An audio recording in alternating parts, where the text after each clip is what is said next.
Good morning, everyone. Internet PCS book reader here. Today I want to talk about Authority by Jeff Vandermeer. This is the second book from the Southern Ridge series. In the previous book, Annihilation, the group that goes into Area X are dead with the exception of the biologist who goes on a journey into the ocean in Area X to where her husband are. Area X itself is an area that suddenly appears and seems to embody its nature, trying to take over the world by taking the minds of the human that is inside the area. The biologist journal is their hope of ever understanding Area X that seems to be expanding, getting larger and across the world surrounding it. It is with this background that we are introduced to the second main character of the Southern Ridge series, Control, an ironic codename considering he is first introduced as dreaming of endlessly falling into an endless abyss, something that often happens to him even outside of dreams. He is then shown further not in control because on his first days of work in the Southern Ridge organization that specializes in Area X, he is being forced by the assistant director, Grace, to read the files about Area X and about the 12 expedition. Along with him are the 3 members from the 12 expedition that have been found at their home, the surveyor, the anthropologist, and the biologist, most likely a copy of the original ones. With the exception of the psychologist that is missing, but as usual, almost every expedition members are somehow always found suddenly appearing at their home, missing their memories of the expedition itself. After some introduction, we now know that Control is the director now, and it makes more sense why they call him Control. He has fallen off as an agent, but worked his ass off in various agencies, and he has become known as some sort of fixer. And now that the Southern Ridge has been devolving into a fringe agency no one cares about, he was sent there to try to fix it as the new director. No one likes the new guy, which is why Grace is hostile to him. It doesn't help that he tried to play his favorite mind game with her and the other in the Southern Ridge, so they knew who is in control now. He came from a family of spies. His grandfather was one and his mother was one. Both of them are far more successful than him in the business, but at least he's now here as a director, and his first assignment there was to interview the 3 survivors. He refused to interview all 3 of them, instead wanting to focus on only the biologist. It's a bluff to try to unnerve Grace, a power play for Control, but he also pissed because unlike the other 2, the biologist was found in an empty lot near her house instead of her house. Since the director has not come back, so the only lead is the biologists that are a bit different from the other participants on her expedition. Control also admired her interview with the former director because her interview was only 753 words in total compared to the 1010 of thousands of words of answer from the others, a self-control that he sees as admirable. Control, like the biologist, came from a broken family. His mother is busy being a field agent who raised her kid to be a spy, not exactly a whole lot of parenting from her. His father is even worse, with him being a divorced dad who is busy focusing on his art. The only memory Control have of him is his father telling him to close his eye to remember him as he was dying of cancer, something that is getting harder as Control is getting older. In a way, Control felt a camaraderie with the biologist. From his interview with her, she also seems to be holding something from them, like she comes up remembering Area X unlike the other. She even insisted on being called Ghostbird, a nickname that her husband calls her with. And right now, she's the only hope of to keeping his job for now because Grace sabotaged him by sending the other 2 away to Central before he could interview them, a petty and childish move that shows how far the Southern Ridge has fallen as an organization. Southern Ridge was first made to investigate the anomaly in the area that built some kind of a barrier, a fog-like wall surrounding the forgotten country that was once there before the anomaly started. But it has since become a group that only try to stop people from entering the place, which don't make sense since everyone that comes in Area X comes out as a partial zombie who lost their memories anyway, so the organization is slowly being forgotten. It's interesting how much of Control is a twisted mirror to the biologist with only some similarities. The biologist accepted Area X and see it as a transformation, an evolution if you will, while Control wanted to save the world from Area X. The biologist is inside Area X and can get out, while Control is outside of Area X and can get in. And the psychologists in the first book that the biologist just got as a psychologist are no longer in this book, and Control called her with a different name, former director. Since the former director office is now his office, one of his first jobs there is to go through all her files and documents, which are all analog since she avoided tech, so papers and books. Control also had to find all the bugs that have been implemented and ignored in her office for some reasons, which is quite a lot. Then besides Grace, he also had to interact with others in Southern Ridge like the science advisor Whitby.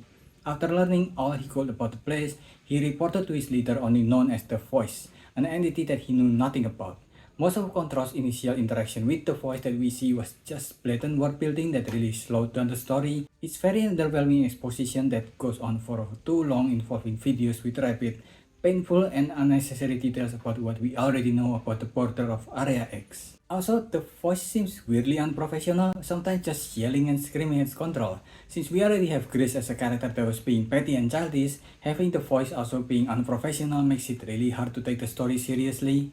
In Annihilation, it makes sense that the group don't work well with each other and don't trust each other, since they're all strangers who barely knew each other before they come there, and have different reasons for going to Area X. But in Southern Reach, where it's an organization that are supposed to have a function, it doesn't make much sense for them to all hate each other on a level where they are less cooperative than the expedition group with the biologists who only become hostile to each other because of Area X effect. But this is still just a quarter way into the story, so we continue. As a spy agent, Control always had a good start to his mission, but he has a habit of getting attached to his target, making him fumble the mission.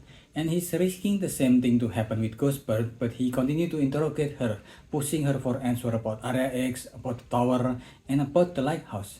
While most of that interrogation goes mostly nowhere, we did have information about the lighthouse. The seeds of that poem we know from the tower is suspected to have been written by the lighthouse owner, Sean Evans, so he's not just interviewing celebrities with spicy wings then. He then goes to visit the portal to Area X entrance in one of the most stressed sections of the book. I don't know why the author chooses to do this, but he separates the drive into the border with nonsensical yapping between the characters on that drive, and another yapping when Control was in a meeting with Grace, Whitby, and a linguist that leads to him figuring out that the plan in his office is a plan taken from Area X that cannot die no matter what is done to it. A plan taken from the sample room in Southern Ridge. So these two events that are happening back to back are being split into two events where the story goes back and forth between event A and event B. It's such a weird decision. In the first book, it makes sense going back and forth between the past and the present because they're quite further apart. But in this one, nothing in the story would have changed if the story progressed normally. If anything, the way the story is told makes things harder to follow since it makes it harder to figure out which events come first. But we do have a few things that of note. We finally see the border of Area X and the tunnel that is the entrance to it. We saw the footage of the first expedition to Area X when it first started, before they knew that bringing recording or modern device is not safe since it drove them happy crazy faster. We also now know that there's no evidence that supports that the area is widening, which I guess explains why no one is in a hurry to investigate the place. Some of the characters that are in Southern Reach also seems to be slowly losing their mind despite not being inside Area X, which is weird. We also finally know why Control's career was on a downward spiral until he is now director of a falling organization. It's because he was overconfident one day on a mission and he recklessly built a relationship with the target of an operation, and it caused their enemy to find out that the government was onto them. So the target was killed while Control was saved by his mother, so there's no punishment to Control and he can still work in Central. And underneath the story, there are weird things that happen to Control. He is smelling some sweet rotten sting in Southern Ridge that no one else did, and there are things that seems like he has done but he don't remember ever doing it. He decided to record himself every time he had a debriefing with a voice and quickly noticed that he was hypnotized during those meetings. He worked to cut off the effect of the hypnotization and then cut off contact with the voice, who he found out later is Laurie, the only survivor of the first and every expedition.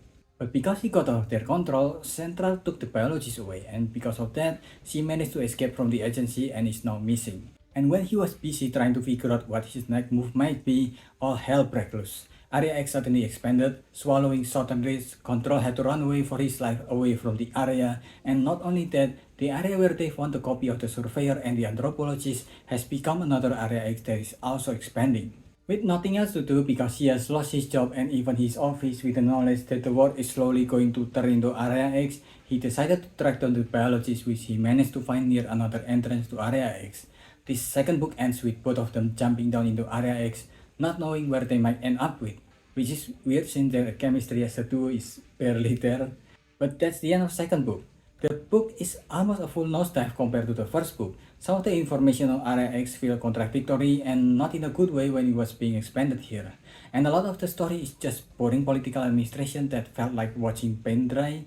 After the cosmic horror that is in the first book, then going into this feels kinda like Stranger Things, where its villain changes from the otherworldly monster from another universe into mere Russian. It's such a baffling choice. This book is more than 100 pages longer than the first book, and you can feel the length of the book while you're reading it. The ending where Area X just swallowed Southern Ridge is neat, but other than that, I can see why the sequel is not adapted into a movie unlike the first book. I give this a 2. What do you think? Let me know if I missed anything, so leave your thoughts in the comment below and subscribe to the channel. That's about it. See ya.